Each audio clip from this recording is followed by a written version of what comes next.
So I feel like when we got Greg, we don't have to, like, y'all are real tight, and we're here. Greg McElroy joining us here on TexAgs. What's up, Greg? Good to be with you. Like, this is the first unscheduled interview, so it just goes to show you guys you have a special place in my heart. And we'll keep especially when we talk in the midst of a coaching search at like 12:30. You and I are on the phone. Was that right before? It was the night before it happened, It right? was Saturday night. I had just called Georgia Tech, and I am in Atlanta, drink in my hand, like, what is going on? And I'm talking to Luch and, like, talking to coaching search people and all kinds of stuff. Like, it was one of the more chaotic, and that just brought us together. Like, it does. If we've gone through a coaching search together, we've gone through everything together. And it was fascinating talking to you that night and, like, just comparing notes. And then we kind of realized where it all intersected, and that's when we're both like, okay, yep. And, man, if I didn't the next morning and I've told this story to Elko to mine, like he went to bed that night. Yeah. Like, hey, it was a hell of a run. I'm tired of this. I'm going to bed. Like, I gave it all I could. I didn't get Right. He went to sleep, and the next morning woke up, and I got a text at about 7 a.m. on Sunday, and he goes, what the hell's happening in College Station? And as it turns out, he woke up to a job, like an offer. Yeah. And so what a wild. Amazing. I just went through the same thing in baseball. I went to bed under the assumption that's like, all right, well, nothing's happening. Yeah. I'll just go to bed. It was like 2 o'clock in the morning, and I was like, well, all right, enough is enough. We'll figure this out tomorrow. And sure enough, wake up the next morning, Mike Elko, new head coach of the Texas A&M Aggies. I was like, well, didn't get that information last night. So I think it's a great hire, though. Like, I know ultimately I understand. First of all, it's not going to matter how they got there in 5 years, assuming it's successful. Yeah. Who cares? But I think he brings great stability. I think he has built up equity in the state of Texas, which, frankly, I think matters. Yeah. Barring the, unique circumstances of a former head coach like Sark, who did a great job at Bama and has been in the NFL, who doesn't really have Texas ties. That's a unique scenario. Yeah. But you look at every other coach right now, whether it's G5 or P5, that has not spent time in Texas. There's not a single one. Whether it's Texas State and G.J. Kinney, Joey McGuire at Texas Tech, like all Sonny Dykes at TCU, all these guys have some type of experience in the state of Texas, and I think that matters. I think we're a unique state. We operate a little differently, and I think with Elko having been there before is really a valuable thing. I think that and SEC ties would be two, and that's where Sark and his staff, I think, really were a great fit. But those two things, and this A&M football team, what's a thing or two that stands out that you like, and what's a thing or two? What are a couple of concerns you have for them? Number one thing I think their D-line's going to be really good. Mm-hmm. If you're going to be good in this league, quarterback's a great place to start. D-line would be my second most important position. Now, I do have some question marks because I think on the interior they're going to be very good. I think if you're looking, and I'm not some super experienced defensive line talent evaluator. Mm-hmm. I'm not going to be able to watch Nick Scorton, against Big Ten linemen and tell you, that's going to translate or whatever. I don't know. All I know is the guy's got a really good first step, and that's a pretty good place to start. Yeah. So I really like the depth and versatility that they have. They have a couple guys that can play inside and out. Love that. I think the quarterback is excellent when he's healthy. I think Connor, he doesn't have a huge arm. He's got enough. I think he's accurate, quick release, can get the ball out. I think Klein's offense is really thoughtful. I'll be the first to admit, I thought Chris Kleiman would have been a great fit at A&M, in part because I thought if Klein came, that offense could do some things. Right. I just didn't think Klein would ever leave Kansas State. Yeah. I just didn't think it happened. I mean, that's where he'd spent and cut most of his teeth. But maybe with Kleiman he would. So I thought that was a tremendous coup to be able to get him. And I think he'll put Weigman in positions where he's not going to be quite as exposed to injury and hits and things that are unnecessary. So concerns, defensive back end to an extent. I think corners. But, dude, I was talking to Kirby Smart about this a little while ago. Everybody's got corner issues. Yeah.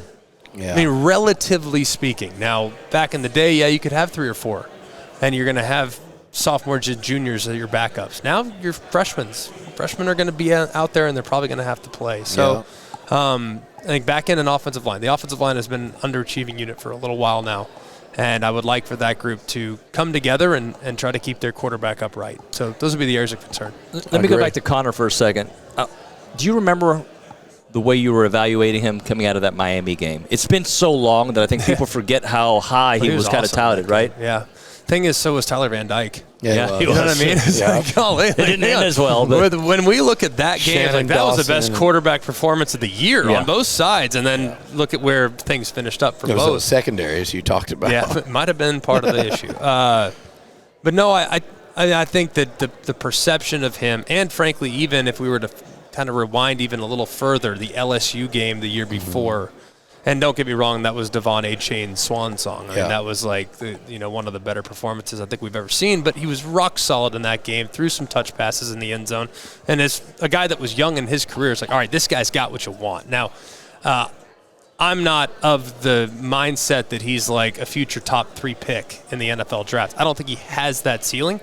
But then again, I didn't think Burrow did either after his first year in the SEC. So anything's possible, but the best ability is availability, and he's struggled with that. So, and part of that's maturity, and he's got to not take hits that he can avoid, and maybe process just a touch quicker to get the ball out, so he doesn't take that hit that's unnecessary. I want to ask you about Bama, and then there's a couple quick topics before we let you go. I loved that hire. I loved it. Awesome. I was shocked if anyone even and now as you watch it more, I just have to laugh at this can't continue thing. And I mean, I know what Coach Saban did will never be duplicated, but sure. And they hired a coach with a 90-ish% winning percentage. It literally had the Washington Huskies playing for a national title. Yeah. Where did you come off upon initially? Because with Elko, on both, it's the same thing. How I felt when he was hired, how I feel an off season later. Yeah. And it's just gone like this. Are you in the same boat with Kalen DeBoer in Alabama? See, I never had a single doubt when he got the job. People were like, oh, you can't recruit. He's not familiar with the South. I'm like, he's a nice person. If anyone that's lived in the South like we have for a vast majority of my adult life, and you guys maybe in some cases your whole life, if you're a nice person, you're going to be fine down here. Yeah. We're pretty accommodating folks in the South, in the Deep South in particular. So I look at how he's won, and I look at the modern day player. And while I was different, and maybe when you guys, and we're just a different generation of player. Like if Coach Saban told me to run through that glass window and fall 10 floors to my demise, immediate peril, I'd do it. That's what I was told to do. I didn't ask why. That's what he told me to do. That's what I'm going to do. I didn't care if practice was hard. It was supposed to be hard. I didn't want music at practice. That was a distraction. I don't want a coach that's my friend. Yeah. I didn't want that. That wasn't what I appealed to. And I'm sure I had teammates that maybe would have been better had they played in this era as opposed to the era that they came up in. So I just think the players changed a lot. And you have to really meet the player where they're at now.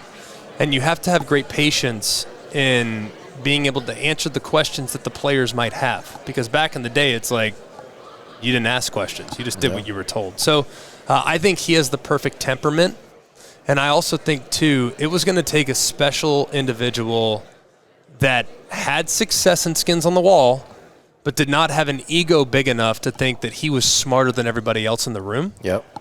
There's not a lot of guys in this profession, coaching, that are like that. Yeah, that's a tough intersection. A guy that's 104-12, that is 12-2 all time against ranked opponents at Fresno and Washington, and one of those losses came in the national championship game, and they had a chance with a far, far less impressive roster to win the game. If not for a 30-yard scramble by J.J. McCarthy, it might be a different conversation.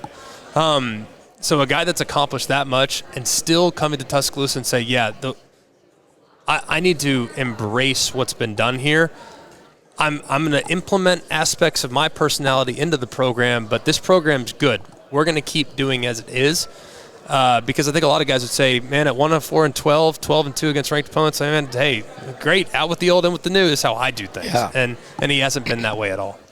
I'm really excited to see, frankly, what he does with Jalen Milroe. I'm really excited to see that, just for his trajectory last year and that offense that he ran with it, just that mesh point. Yeah. Again, like you said, I think it meets in the middle somewhere. Sure.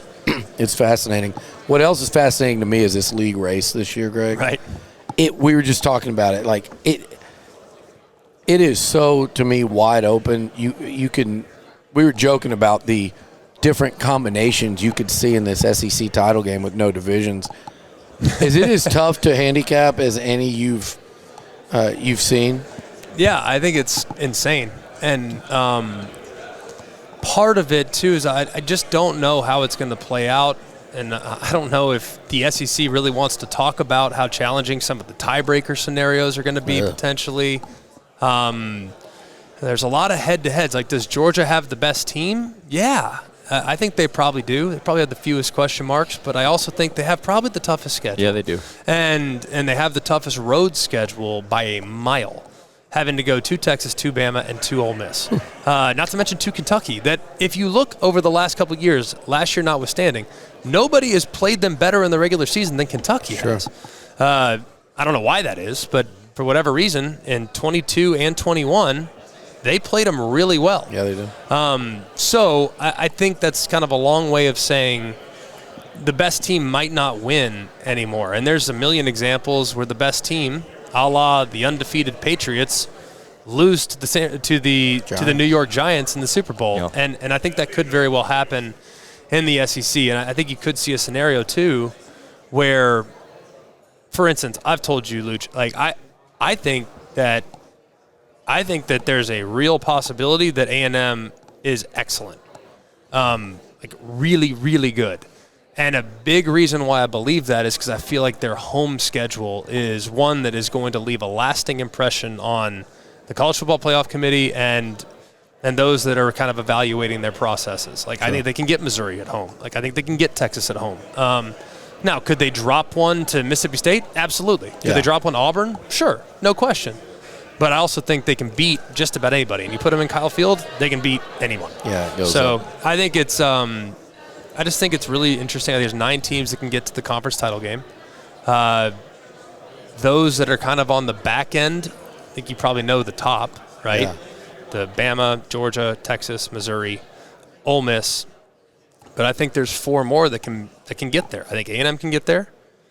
I think LSU can absolutely get there. I think LSU is really dangerous, by the way. I think Tennessee can no question get there. If Nico is as advertised, sky's the limit. Yeah. And then I think Oklahoma can too, because guess what? Oklahoma's got guys that can take over the game. Now their schedule is really challenging. It is. But they have Deion Burks that can take over the game. Jackson Arnold might be a dude. I have no idea. They have 2 other receivers that I really like too, and Jalil Farouk. They got guys. I mean, now would I like to see him run the ball a little more? Sure, but Seth Luttrell's there now. He's a fullback. Tell me he's not going to run the ball? That's true. That's so true. I think defensively they're excellent at all 3 levels. So it'll be really interesting. I really do. I think there's 9 teams that can theoretically get there. I don't know if there's 9 teams that can win the SEC. I think there's 9 that can get there. I got one more for you, and it's a fun one. Baker Mayfield is asked this week, top 5 Texas high school quarterbacks of all time. And I think the names he said, it was Kyler, Johnny. I think he threw in Andrew. Was Johnny good in high school? Like I don't. Yeah, I'm he not was saying crazy in high school, but at Kerrville Tivy, there wasn't any history. And, I mean, the numbers were like they were at A&M. It was just all right. Video game. But he said he threw in, I think he threw in Luck and Stafford. And then the 5th one, he just, right before he went, he said, and Riley Dodge.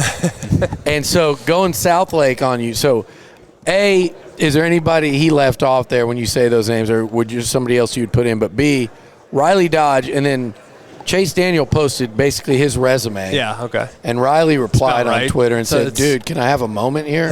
Can I get my shot?" Yeah. Just react to that. One, if it's stat based, I'd like a shot. Yeah. If we're gonna go just based on 1 year, I think we might still have the touchdown record in 5A. Really? I don't know. I don't know if I have or not. Yeah. Notable omissions: Graham Harrell. Ennis. You know, and they threw it all over the yard. I mean, it was unbelievable. Trying to think of, like, Stafford was a good one. I would say Ryan Mallett. Ryan Mallett at Texarkana was the real deal. I mean, I think really people good. forget they're in Texas. Mallett, that's fair. Yeah. Mallett and Stafford, I think, played in the semifinal game in 2005, and it was like it was like 56-49 shootout. Stafford's a good one. I'm trying to think of like some other guys that we played. To tell you the truth, the running backs stand out almost more, and the receivers stand out almost more to me. Like, thinking back, I just remember Des Bryant from Lufkin just absolutely eating our lunch. Javorsky Lane was probably still pound. I would say pound for pound, but he was about 300. He won that one for sure. Yeah. He was one of the better players. But I mean, I think, look, we have a proud state as it relates to quarterback talent. But we're all probably looking up at Kyler, right? Yeah.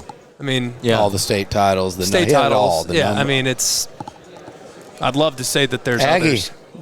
Aggie, Kyler Murray. It's great. One of the great Aggies. One of the greats.